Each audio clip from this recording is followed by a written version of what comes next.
केंद्र सरकार ने स्पष्ट कर दिया कि आने वाले समय में जातीय जनगणना होगी। अब इस मामले को लेकर विपक्ष का भी साफ कहना है कि लंबे समय से इनकी मांग थी। केंद्र सरकार को लगातार इस बात का एहसास करा रहे थे कि समाज में जातीय जनगणना की आवश्यकता है और उसी को ध्यान में रखते हुए ही केंद्र सरकार ने अब फैसला लिया है। फिलहाल भारतीय जनता पार्टी आज यानी 1 मई को प्रेस कॉन्फ्रेंस भी कर रही है और उस पर जमकर विपक्ष पर हमला बोल रही है कि विपक्ष का यह काम है कि वह हर एक विषय को लेकर श्रेय लेते हैं, जबकि 70 सालों में इन्होंने ध्यान ही नहीं दिया। हमारे साथ बातचीत के लिए समाजवादी पार्टी से सांसद वीरेंद्र सिंह जी हैं, हम उनसे बात करेंगे। वीरेंद्र जी, आपका क्या रिएक्शन होगा?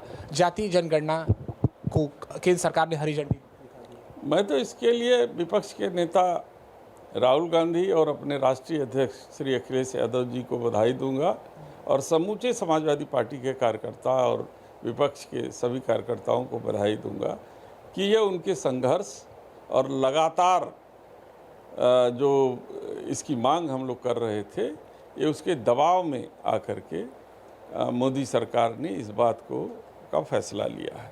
और दूसरी बात ये है कि मोदी सरकार जब किसी बड़े मुद्दे से ध्यान भटकाना चाहती है तो उससे बड़ा मुद्दा एक सामने ला देती है।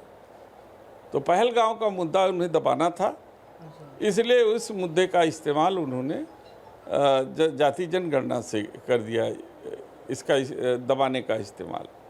तो ये इस्तेमाल करना जानते हैं, वो इस्तेमाल करना जानते हैं। मोदी सरकार है, ये दूसरे के मुद्दे चुराते हैं, दूसरे के नेता चुराते हैं, दूसरे की सरकार को चुरा करके अपना शासन करते हैं।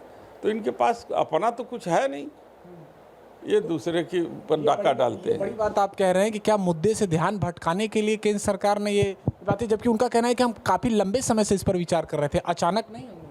भैया आप देखो ना, मीडिया में अब कोई डिबेट आ रही है क्या? पहलगांव पे, जब पहलगांव में इनकी पोल खुलने लगी कि कहाँ कहाँ ये सरकार फेल हुई है, तो ये ध्यान भटकाने के लिए, हटाने के लिए एक नया मुद्दा ला दिए। सदन में क्यों नहीं? जब हम लोग मांग कर रहे थे तो सदन में क्यों नहीं इन्होंने ऐलान किया? सदन के अंदर उस समय तो इनके नेता कह रहे थे कि जो जाति के बारे में बात करेगा उसके पिछवाड़े में हम 1 लात मारेंगे। तमाम नेता तरह तरह की बात करते थे। जितने बड़े बड़े नेता हैं कि आप जातिगत विद्वेष पैदा करना चाहते हैं, क्या आप जातिगत विद्वेष नहीं होगा?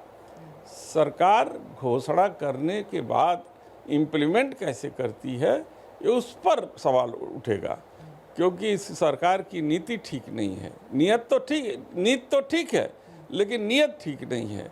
इसलिए वो तरह तरह के घपलेबाजी करके जो मूल निष्कर्ष है उससे वो डाइल्यूट करने का प्रयास करेगी। सांसद जी, एक रहेंगे तो सेफ रहेंगे।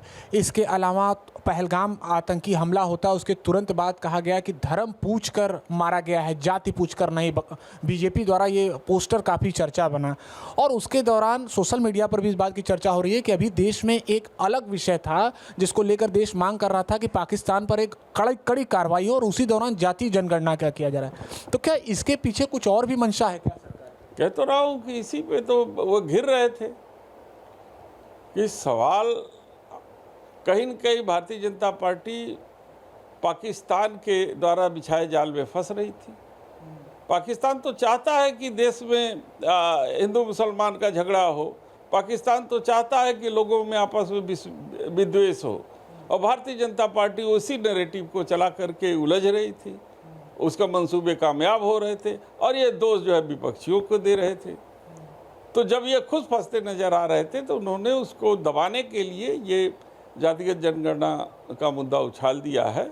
और उसके पीछे इनकी मंशा क्या है, टाइमलाइन क्या है, इसके पीछे क्या जो है कि अगर उनकी संख्या ज़्यादा होती है उसके आधार पर आरक्षण की सीमा को बढ़ाएंगे, ये सारी चीज़ों का खुलासा होना बाकी है। कुछ अंतिम सवाल।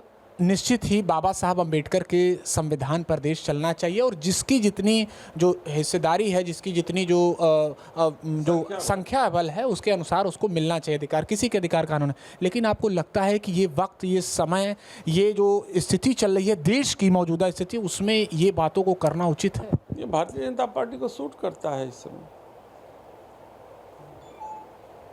उनके कैबिनेट मंत्री हैं, उन्होंने कहा है कि विपक्ष को, सभी पार्टियों को, चाहे वो समाजवादी पार्टी हो, कांग्रेस पार्टी हो, चुल्लू भर पानी में डूब मरना चाहिए क्योंकि वो नहीं कर पाए, हम कर दिए।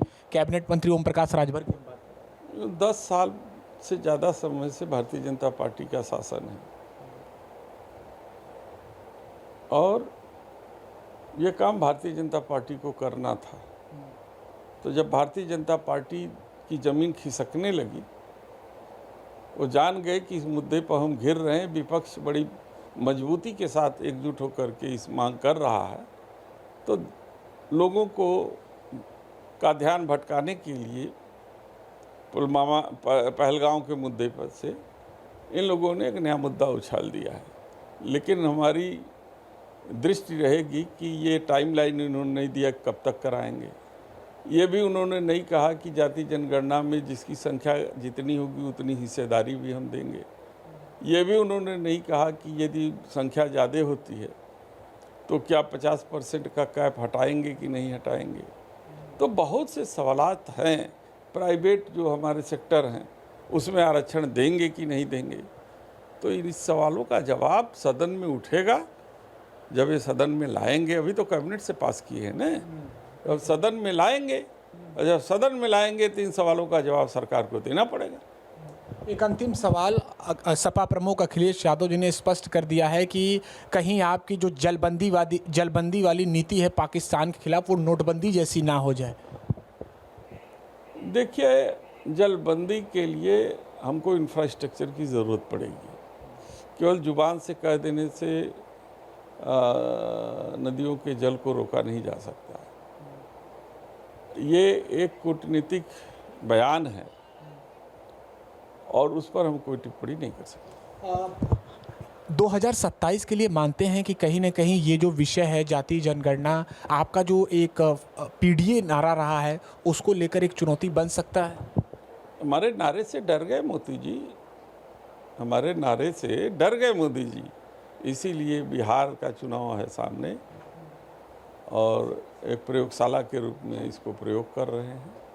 शुक्रिया बातचीत के लिए। तो ये थे हमारे साथ समाजवादी पार्टी से सांसद बीरेंद्र सिंह जी, जिन्होंने साफ कहा कि इस मामले में केंद्र सरकार अहम मुद्दे से ध्यान भटकाना चाहती है और इसीलिए इस विषय को वर्तमान समय में रख रही है।